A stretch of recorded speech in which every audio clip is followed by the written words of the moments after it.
ज्योति जरा बच्चों को चुप नहीं रख सकती? मेरा ध्यान बार बार सत्संग से भंग हो रहा है। सीमा जी अपने कमरे से चिल्लाई तो ज्योति की आंखें बरस पड़ी। हद है मम्मी जी से भी।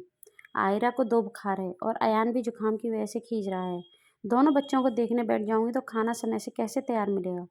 खुद तो सत्संग करके आएंगी और सीधा डाइनिंग टेबल पर खाना खाने बैठ जाएंगी। अगर 5 मिनट की भी देरी होगी तो मेरी जान निकाल देंगी सुना सुना कर। इतने छोटे जुड़वां बच्चों की देखभाल में मदद करना तो दूर, खामियां और निकालती रहती हैं। ज्योति ने गैस बंद कर दी और रसोई से निकलकर कमरे में पहुंच गई। आयरा को रोते रोते गला सूखने लगा था। उसने आयरा को पानी पिलाया और अयान की एक बार फिर से नाक साफ की। आयरा के माथे पर दोबारा पट्टी रखकर उसने अमन को फोन मिला दिया। आप कान खोलकर सुन लो, या तो घर आकर बच्चों को संभालो या फिर आज डिनर बाजार से लेकर आना। दोनों बीमार बच्चों को देखूं या खाना तैयार करूं। ऊपर से बच्चों के रोने की आवाज़ से आपकी आदरणीय मम्मी जी के सत्संग में व्यवधान पड़ रहा है और आज वो मेरी और बच्चों की तकलीफ अनदेखी करके सत्संग में लगी हैं। कल को जब वो असहाय हो जाएंगी ना तो उनकी तकलीफ अनदेखी करके मैं भी किटी करने चली जाऊंगी। अब खुद भी कुछ बोलो, बोलते क्यों नहीं? आपके भी मुंह में दही जम गया क्या? अमन की तरफ से कोई भी प्रतिक्रिया न पाकर वो और झल्ला गई। वो बेटा अमन ना ग्राहक से बात कर रहा था तो वो फ़ोन मैंने अटेंड कर लिया था। ससुर राकेश जी की आवाज़ सुनकर ज्योति का चेहरा सफ़ेद पड़ गया।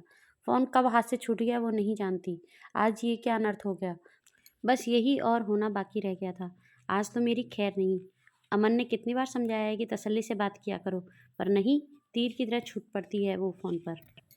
अभी उधेड़बुन में लगी ही थी कि डोरबेल बजी। सामने राकेश जी खड़े थे। उसे लगा धरती फट जाए और वो समा जाए, पर राकेश जी कुछ नहीं बोले।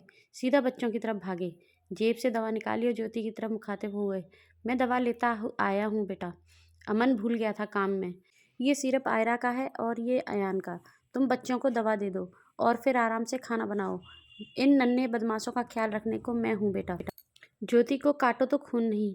राकेश जी बहुत गंभीर स्वभाव के इंसान हैं। 5 साल की शादी में उसका ससुर जी से ये पहला प्रत्यक्ष वार्तालाप था। उसका चेहरा देखकर लग रहा था कि अभी आंसुओं की बाढ़ आने वाली है। राकेश जी यथासंभव मधुर स्वर में बोले, बेटा आप चिंता मत करो, बच्चे बिल्कुल ठीक हैं। वायरल इन्फेक्शन है, दवा मिलते ही आराम लगने लगेगा। बेटा इस तरह की ज़रूरी चीज़ें मुझे बता दिया करो। दरअसल मैं रिटायर्ड आदमी, व्यापार में ज़्यादा मदद नहीं कर पाता हूँ। अमन खुद ही सब देखता है। मैं ज़्यादातर खाली होता हूँ। आगे से दवाएं या घरेलू चीज़ों के लिए मुझे व्हाट्सएप कर दिया करो, ठीक? जी, ज्योति थोड़ा संयत होते हुए बोली। जब तक उसने खाना तैयार किया, आयरा और अयान दोनों सो चुके थे। राकेश जी भी वहीं लेटे-लेटे सो गए थे। ज्योति ने तीनों को कंफर्टर उड़ाया और सीमा जी का खाना लगा दिया। 1.5 घंटे में सीमा जी सत्संग खत्म करके बाहर आईं, तो ज्योति खाने की मेज़ पर उनका ही इंतज़ार कर रही थी। ज्योति, ये क्या? मैंने तुम्हें कल ही बताया था कि मेरा नवरत्न कोफ्ते खाने का बहुत मन हो रहा है, मगर तुमने वही घिसा-पिटा खाना बनाकर रख दिया। हमारी सास के ज़माने में इसे बड़ों की तौहीन समझा जाता था। अच्छा, फिर तो तौहीन करने वालों को कोई सज़ा भी मुकर्रर की जाती होगी। राकेश जी की कड़क आवाज़ सुनकर सीमा सहम गई। आप आप आज जल्दी आ गए? बहुत जल्दी आ गए? आज वो तबीयत ठीक तो है ना आपकी? अटकती हुई सीमा जी की आवाज़ निकली। तबीयत तो खराब थी, पर मेरी नहीं, बच्चों की। तुम कहाँ थीं अभी तक सीमा? राकेश जी की आंखों में उठता ज्वालामुखी सीमा जी देख पा रही थीं। वो कोई खास काम नहीं था तो मैं गुरु मैया का सत्संग सुनने बैठ गई थी। बस अभी तो अंदर गई थी, इतने में ही आप आ गए होंगे। सीमा जी मनी मन बहुत घबरा रही थी। राकेश जी को उनका ये सत्संग वगैरह सुनना कतई पसंद नहीं था। ओह, मैंने तुम्हें देखा नहीं ना बहुत देर से। मुझे आए तो तकरीबन 1 घंटा हो गया है ना ज्योति बेटा? ज्योति ने हाँ में गर्दन हिलाई तो सीमा जी बात बदलने के उद्देश्य से बोली, अरे यहाँ खड़े रहकर क्या गर्दन हिला रही हो? इनका भी खाना लगा दो मेरे साथ। पर राकेश जी नहीं रुके। वो सीमा जी पर एक जल्दी निगाह डालकर सीधा अपने कमरे में चलते बने। सीमा जी ने जैसे तैसे 2 निवाले गटके और फिर भागती सी अपने कमरे में चली गई। राकेश जी आंखें मूंदे सिरहाने से टेक लगाए बैठे थे।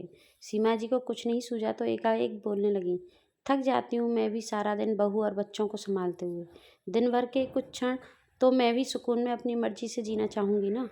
कोई और दिन होता तो राकेश जी को उनकी बात जच जाती, पर आज के सच से वो वाकिफ थे। एक बात याद रखना सीमा, आज उसे तुम्हारी ज़रूरत है तो कल तुम्हें भी तो उसकी ज़रूरत होगी। आज तुम उसका दुख देखकर मुंह मोड़ लेती हो तो कल को उसका ऐसा करना भी तो जायज़ ही माना जाएगा ना। राकेश जी की बात सुनकर सीमा जी सिर झुकाए खड़ी थी। देखो सीमा, परिवार एक टीम की तरह होता है। टीम की मुखिया होती है एक कुशल गृहिणी। इस टीम की एकजुटता तुम्हारे हाथ में है, समझी? आज जब तुम उसे प्यार और अपनेपन से सहयोग करोगी, तभी वो तुमसे प्रेरणा लेकर भविष्य में परिवार का कुशल नेतृत्व कर सकेगी। आज तुम ही गलत उदाहरण देती हो तो कल को वो हमारे साथ गलत करती भी है, तो उसमें किसका दोष होगा? मेरा काम समझाना है, बाकी तुम खुद समझदार हो। राकेश जी ने सीमा जी को सोचने के लिए छोड़ दिया और खुद करवट लेकर सो गए। अगला दिन नई सुबह लेकर आया था। सीमा जी सुबह से ही बच्चों की तबीयत पूछकर रसोई में लग गई। ज्योति को बहुत प्यार से बच्चों का ध्यान रखने को कहा और सत्संग कुछ वर्षों के लिए स्थगित कर दिया। अभी तो इन नन्हे बाल गोपालों की सेवा ही सबसे बड़ा धर्म है।